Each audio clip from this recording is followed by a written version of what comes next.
Okay, welcome to Chapter 18 in the philosophy book, as I call it.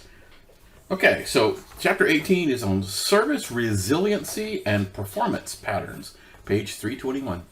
So, resiliency and performance are often related, but not necessarily in the same direction. To make something more resilient actually might make it slower, depending on how you build it. So, to start with, you really have to understand several things, like what is the workload? For example, like the number of users or the number of transactions per second that your database can handle. And then you need to understand like the theoretical limits. Like example again is like, what's the fastest that this switch can run? What's the fastest this firewall can run? How many transactions per second can my database do? Because there's no need worrying about making it go to 300 if your device can only go to 200. Okay, and then load testing. Load testing is a good part because when you first build a system and you don't have any customers, you have no way of knowing, where the bottleneck is. And it's all about chasing the bottleneck. Okay, and then the last one is understanding latency. How long does it take for a response to, or a request to go and then turn around and come back? All right, the latency, not the bandwidth part, not how much data you're sending, but just the latency part. Okay, so on page 322, they start talking about these design patterns. There's one called the master and slave. Okay, cool. And there's another one called replicas. All right, we're going to go through those. So first one, master and slave. So basically you have two pieces of equipment that are roughly the same. I mean, they could be different, but most of the time, you have two computers that are, perhaps even bought at the same time with the exact same specifications. That's not a requirement, but it kind of comes in handy. And then you have this one called a master plus a cold spare, which means you have two machines that are set up, and one of them is basically just turned off. It's just basically a backup, so to speak. And then if something happens, you go, oh my goodness, and you fire up the old one, like restore the backup, because, right, everything has happened on the master, the cold one doesn't know anything about. So, you power it up, do a restore, and then fire it up. Now, this might take a while, right? Because, you have to, first of all, you have to go to the office. You can't do this remote. Fire up the machine, restore the backup. And so this might take, I don't know, hours. But it works, right? Okay, good. And there's another one called master plus a hot spare. And so this is basically the same concept, except that, it's all turned on. And perhaps it even has like when you do a backup of, like at night, you turn right around and do a restore on the other machine. So it's never more than like 24 hours old. Okay. So it automatically keeps that little thing in a loop. That's one way of doing it.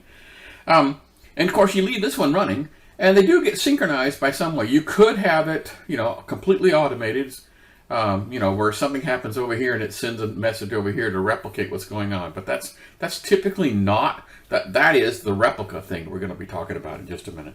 So they're kept synchronized by some method.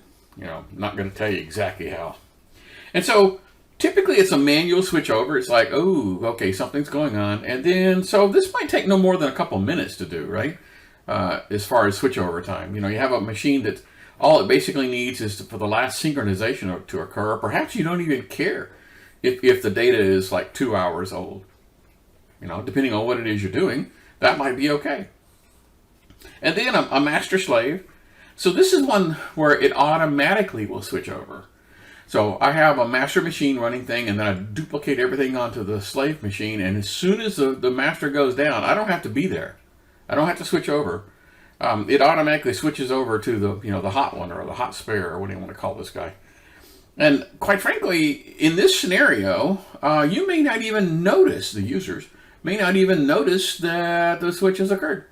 It is distinctly possible because switching between the master and the slave, if they're kept synchronized, it could take maybe a minute or less for the machine to go, hey, I see that you're down. Let me do something here. You could have this thing called a heartbeat where the machine says, hey, are you alive? And the machine says, yeah, I'm alive. And then, every minute it says, hey, are you alive? Are you alive? And one day it's going to, you ask it, are you alive? And it's going to go, nothing. You go, ah! And so maybe 1 minute or something, okay? And then a master and a read-only slave. Now, this is kind of an unusual scenario. Let's say, for example, a web page. And I want to do some maintenance on this thing. So I want a machine up and running that has like an awful lot of the material, but it's just read-only. For example, I don't know, a file server. I don't want to be disruptive to the company while I take the main server down. So I just have a read-only version of this thing. And that way they can see the documents, and maybe there'll be a message that pops up that says, we're doing maintenance, right now. So, all your documents they're stored here are safe. It's just that you can't make any changes. Okay. That kind of sort of works. For example, I would imagine if you had a web server, this would be the thing where you would pop up and have a message. Instead of the guy with a browser typing in, www.kumquat.com and you get nothing. At least what you'd get is, oops, we're under maintenance. Have something there that says, I understand, but we're not ready. And then a master, which is done with load sharing, which means both machines are doing the load. Now, this is a pretty decent distinction in that all these other scenarios, you talk to the first machine and only switch over to the second when you need to. But can you see how spending, I don't know, I'm making these numbers up. I spent $5,000 over here for this server and $5,000 over here for this server, and I'm only using this one? Really? Wouldn't it be kind of nice to use them both? I mean, you paid for them, might as well use them, right? Well, that's what the master thing is. Half of the load goes to server A, and the other half goes to server B. And now there is no switchover. None. When a server goes down, you just don't send any packets over there to it. And quite frankly, that's pretty doggone cool. Now, the users will notice, because it's like, whoa, things gotten really slow here. What's going on? So, but as far as switchover, there's no switchover time at all, because you're not switching anything around. Okay? Cool. All right. So, load balancers. We kind of sort of mentioned that in this last section.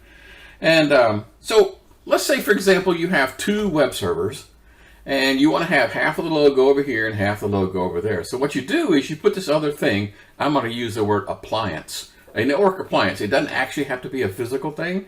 It could be, a piece of software that's running inside your router. Okay, but just for visual reference, I'm going to assume it's a discrete box. Okay, so what you do is you tell the DNS server that the IP address of your web servers is this one box.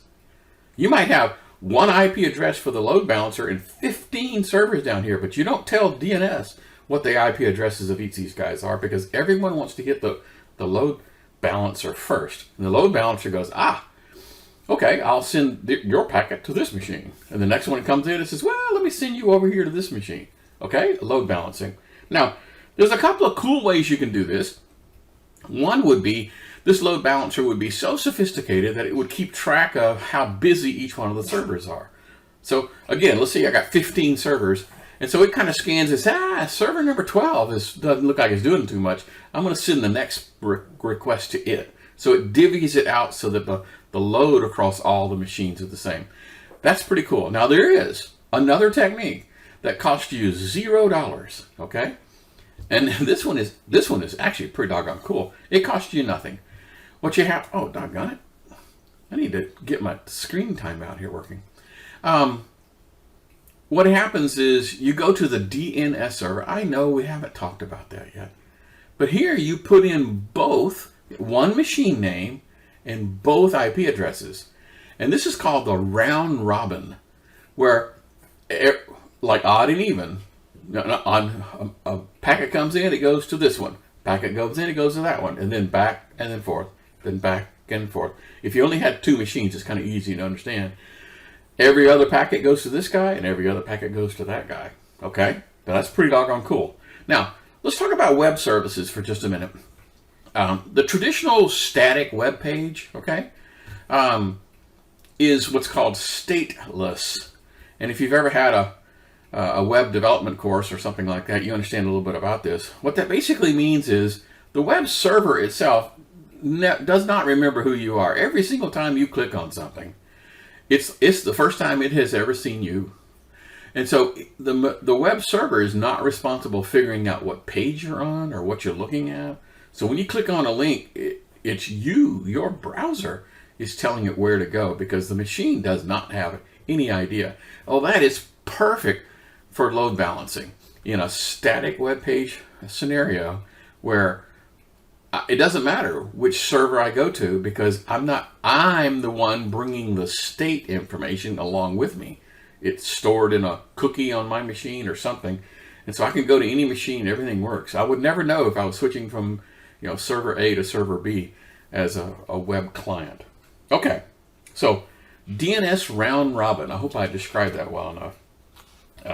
So one more time, DNS round robin works fantastic for certain type of web applications. Not all web applications, because some of them have a tremendous amount of state to keep track of. But just a traditional, a goofy static web page, that'd be great for it. So do you understand how web is inherently different than other types of things? Okay, good. All right, so if you have load balancing with replication, this really makes it really nice for a scenario when it's come time to do, let's say I'm gonna do an upgrade, which requires a reboot. So if I have like 4 of these guys, four machines with load balancing and 4 different servers, I just go to the first one and do the thing, do my update, it reboots, and now I'm running off of 3. And so when that one comes back up, I go to the second one and reboot him. So like a rolling update. And if you do it right, obviously if you shut them all down at the same time, you're going to disrupt things. But with load balancing and replication, I could just have a rolling update. And maybe the service will be degraded a little bit. Instead of having 4 servers, you might have 3 at any one time, but that's not bad, right? Okay. So, yes, with rolling updates, I can reboot a server without really an awful lot of effort, without undue impact to the user. Okay, so on page 324, they talk about replicas and shared state. State is this thing I was trying to describe. If you go to a normal, everyday web page, perhaps there is no state information. Right now, this Dilbert web page probably knows nothing about me whatsoever. I didn't log in or have a password. And so it doesn't know who I am, doesn't know what page I'm looking at. So, I click on something and it'll automatically just, bring that up, but it doesn't remember who I am. Every time I click on something, it's like it has never seen me before in its entire life. Okay, contrast that to Canvas. Well, I logged into Canvas and Canvas knows who I am. Okay, so yeah, it has to have some state information. Now, in the old days, I love saying that, in the old days, what you did is you had cookies that were stored on your machine, but I really don't want to store like name and password in a cookie. Ooh, really? That means anyone can come to my machine and poke around and figure out what my username and password is for Canvas? Ugh, I don't want that. So when they're stored locally on the PC, that's a lot of problem. It could be, security issues mainly. But from a replica point of view, if I'm storing this information on my machine, when I turn around and hit another server that has never seen me before in my entire life, I'm going to be responsible for keeping the state, okay? But I don't really want it stored on my local PC because that's a security issue. So how do you do it? I can't store it on the server because I've switched to a different server, right? And I can't store it on my PC because that's bad for security. I need another option. And another option is you have to store it someplace else. The most modern way of doing this is storing it into a database. So you would have like a replica of all your web servers. And then you'd have a state, maybe an SQL server sitting someplace. And all it does is maintain state, okay? That's all it does. And it's not that much of a workload, believe it or not. Okay, we're coming up on the 15-minute mark. You guys know how this works.